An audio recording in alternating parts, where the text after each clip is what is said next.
Hi, this is a transaction desk video on how to add a form to a transaction for a seller or buyer to sign. So we go into our dashboard, which is this icon here after you log in to your Netris. You'll go to your dashboard. You can click on transaction. This is actually transaction desk, and we are going to go into the property itself.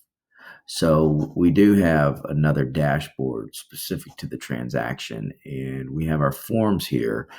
We have our tasks and our documents. If we scroll down, um, we have our checklist item status. This is a highlight of all the checklist items that were included on this particular transaction. If we wanted to see the actual checklist where we submit forms, we can do so. And as you see, we need to put in an addendum or an amendment to the contract, and we don't have that right now. You can see a number of these checklists have been added if needed to be added to the transaction, but we don't have an amendment. So what we need to do is add a form to this particular transaction.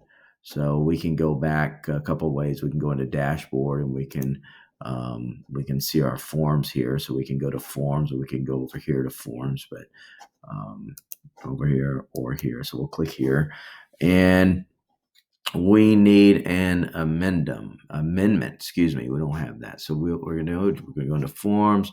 We're going to add that form, and we get all our sources here. We're going to search, and we're going to do AMENDMENT, and we should have an amendment. We have several amendments that we could add. We have a TREC amendment, which is from the Real Estate Commission, or we have the TAR amendment, which is the Texas Association of Realtors. So let's just go ahead and add this amendment. Oops, sorry, we check it, and then we have to add it. A little different process depending on where we're at.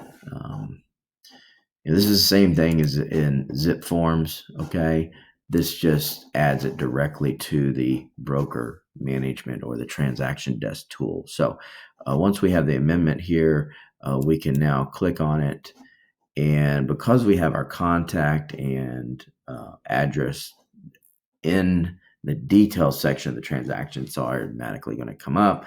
And so what we need to do is just add whatever we need to add and send it off. I'll be right back. I'm going to pause this.